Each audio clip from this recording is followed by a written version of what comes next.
warahmatullahi wabarakatuh.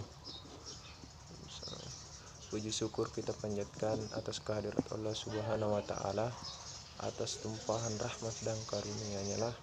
Pada kesempatan kali ini saya masih diberi kesehatan di bulan yang penuh barokah ini, bulan Ramadan.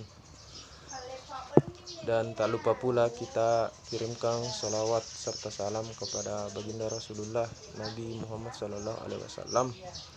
Allahumma shalli ala sayyidina Muhammad. Dan adapun yang saya akan paparkan, presentasikan dari tugas UTS ujian tengah semester, yaitu materi dari proses pewahyuan Al-Quran. Jadi langsung saja, bismillahirrahmanirrahim.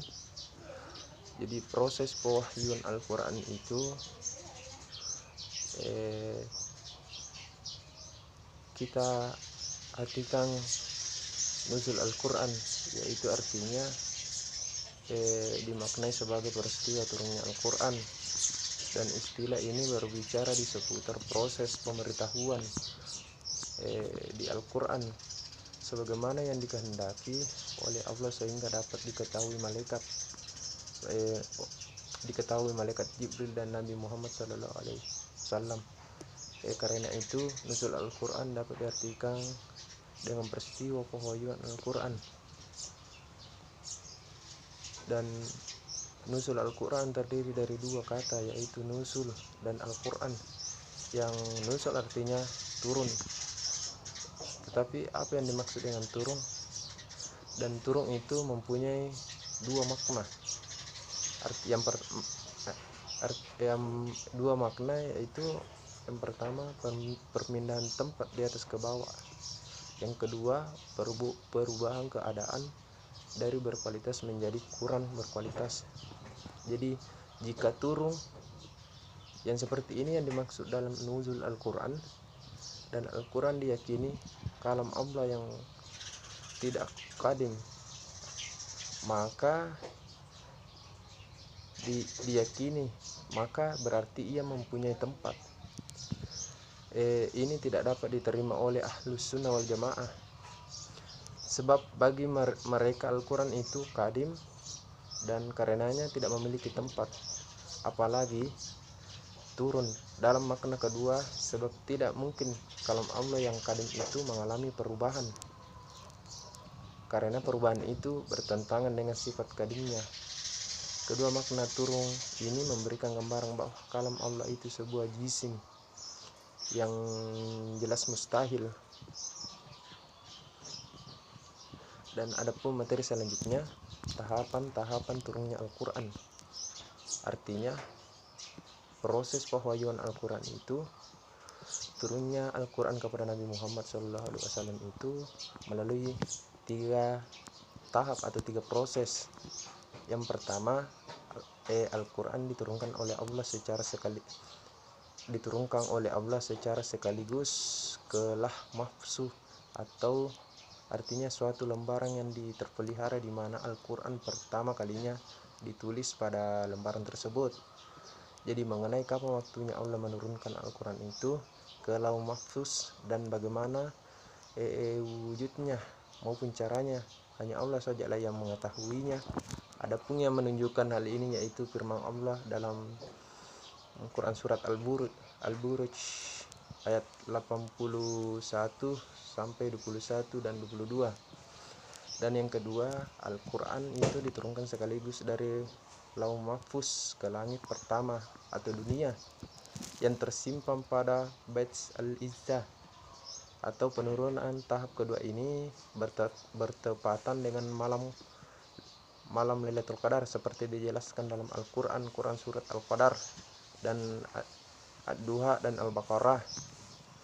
Dan selanjutnya ketiga, Al-Quran diturunkan dari Bait Al-Izzah ke dalam hati Nabi melalui malaikat Jibril secara berangsur-angsur selama 22 tahun 2 bulan 22 hari tambah 23 tahun sesuai dengan kebutuhan. Jadi dalam tahapan akhir inilah ajaran dan petunjuk Allah Subhanahu wa taala sampai kepada umat manusia. Adapun dalilnya adalah dari Quran surat Asy-Syu'ara ayat 26 ayat 193 sampai 195. Yang terus selanjutnya cara turunnya wahyu Al-Quran kepada baginda Rasulullah Nabi Muhammad sallallahu alaihi wasallam. Jadi Aisyah radhiyallahu anhu menuturkan, yaitu Al-Haris bin Hisham pernah bertanya kepada Nabi sallallahu alaihi wasallam, bagaimana cara wahyu datang kepada engkau? Dan lalu Nabi menjawab, terkadang ia datang kepadaku laksana bunyi lonceng, yang demikian ini paling berat bagiku.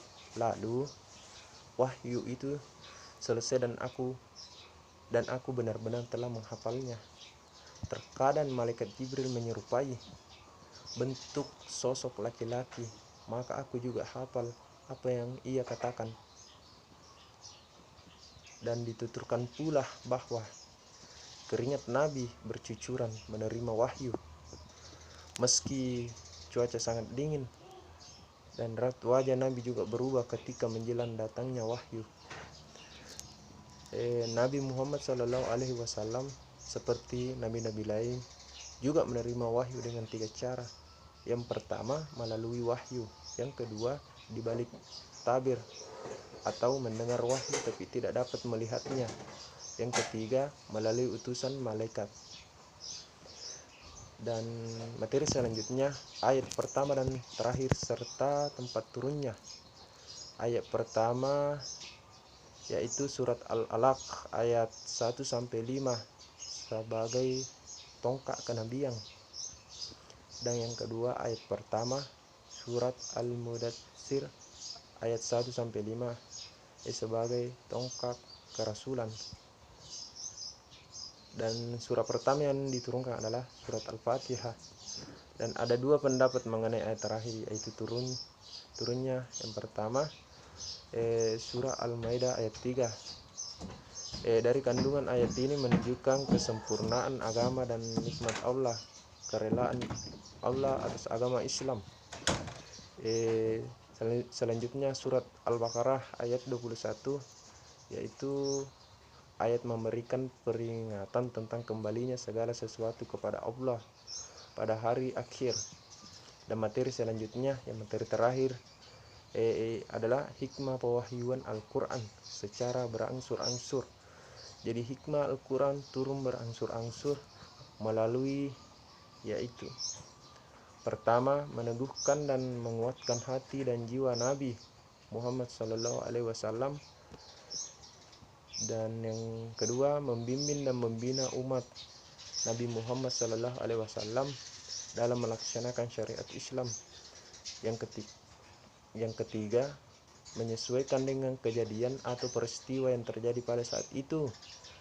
Yang terakhir memberikan isyarat yang nyata kepada musuh-musuh Islam bahwa Al-Quran adalah kalam yang datang dari Allah, bukan perkataan Jibril atau Nabi. Cukup, mungkin itu saja dari presentasi saya. Sekian dan terima kasih. Akhirul kalam, wabillahi taufiq wal hidayah. Wassalamualaikum warahmatullahi wabarakatuh.